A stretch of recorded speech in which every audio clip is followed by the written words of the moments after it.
Bom dia, amigos e amigas. Sejam bem-vindos a mais uma edição do canal.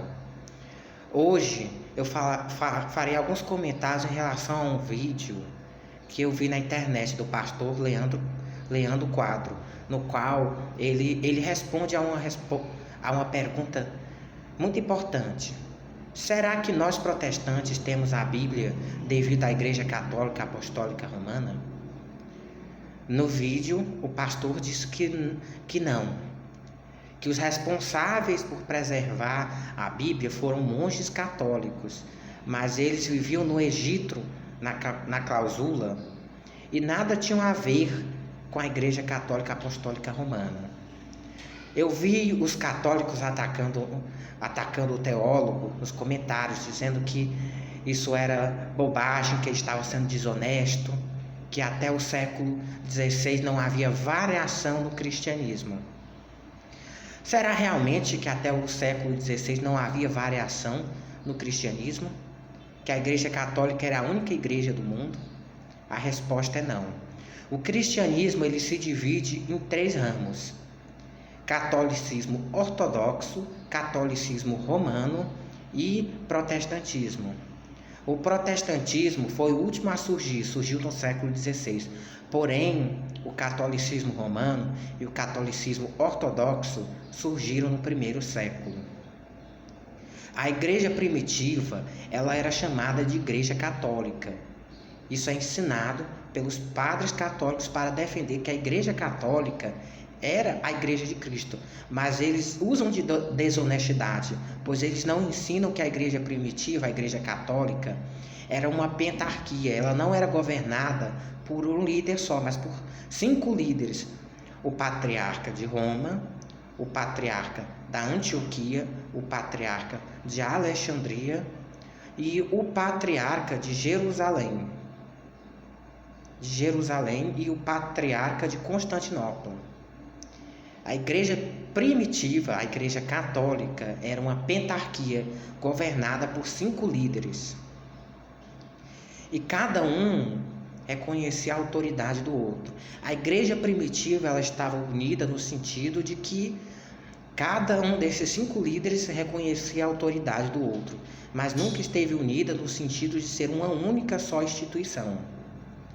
A palavra igreja, no maiúsculo, é usada para definir a Igreja Universal de Cristo. Porém, a igreja, no diminutivo, ela é utilizada para se referir à igreja local. Também, a primeira comunidade de cristãos, ela foi fundada em Jerusalém e era centrada em Jerusalém. Porém, após severas perseguições e a morte do apóstolo Estevão, os cristãos imigraram da cidade de Jerusalém para Antioquia, fundando o segundo núcleo da igreja cristã primitiva. E com o tempo, ela acabou migrando para Roma. A primazia papal nada mais é do que surgiu nada mais do que devido ao fato de Roma ser a capital do império. A primazia papal, ou seja, a importância do Papa dentro da comunidade cristã, era devido à importância de Roma.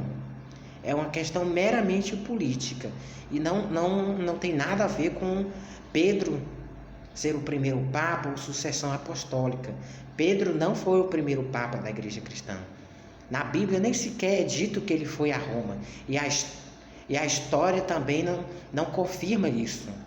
Qualquer site que diga que Pedro foi o primeiro Papa, nada mais está fazendo do que citar fontes católicas. Mas, voltando ao assunto, o pastor Leandro Quadro foi muito criticado pelos católicos. Foi acusado de desonestidade ao dizer que esses monges católicos não estavam sob a autoridade do Papa. E realmente não estavam. Eles se encontravam no Egito, que estava sob a jurisdição do patriarca de Alexandria. Eles eram católicos, mas eram católicos da igreja de Alexandria. Ou se preferirem, católicos ortodoxos.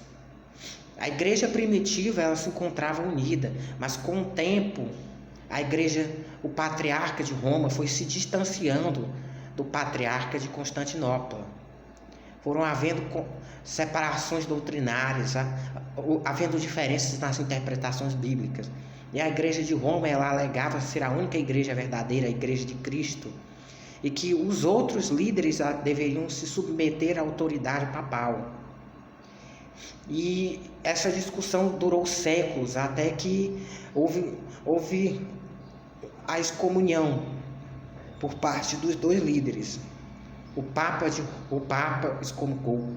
excomungou o Patriarca de Constantinopla, e o Patriarca de Constantinopla excomungou o Papa, dando início à primeira grande divisão dentro da fé cristã. Isso muito tempo antes da Reforma Protestante. Então, sim, havia variações no cristianismo antes mesmo da Reforma Protestante. O Papa, ele nunca foi o líder supremo da Igreja cristã. A parte da Igreja Católica que estava sob a jurisdição do Bispo de Roma passou a ser chamada de Igreja Católica Apostólica Romana, ou Igreja Católica Romana. E a parte que estava sobre o comando do Patriarca de Constantinopla, de Jerusalém, de Alexandria e da Antioquia passou a ser chamada de Igreja Católica Ortodoxa, ou como é mais conhecida hoje em dia, apenas Igreja Ortodoxa. Nem todos os católicos do primeiro século eram católicos romanos e estavam sob a autoridade do Papa. Muitos católicos eram católicos ortodoxos, estavam sob o comando do Patriarca de Alexandria, Antioquia, Jerusalém e Constantinopla. Esse argumento usado pelos católicos para defender a Igreja Católica Romana é uma mera falância, que demonstra profundo conhecimento histórico. Não é uma falta de conhecimento bíblico, é uma falta de conhecimento histórico mesmo. A igreja primitiva, como vocês veem, ela não estava sob a autoridade de uma só pessoa e nem era uma só igreja. Ela era uma só igreja no sentido de que todos reconheciam a autoridade um do outro. Porém, não era uma só igreja no sentido de que não era uma só instituição. Havia separações, havia variações. E este foi o vídeo de hoje. Deus os abençoe.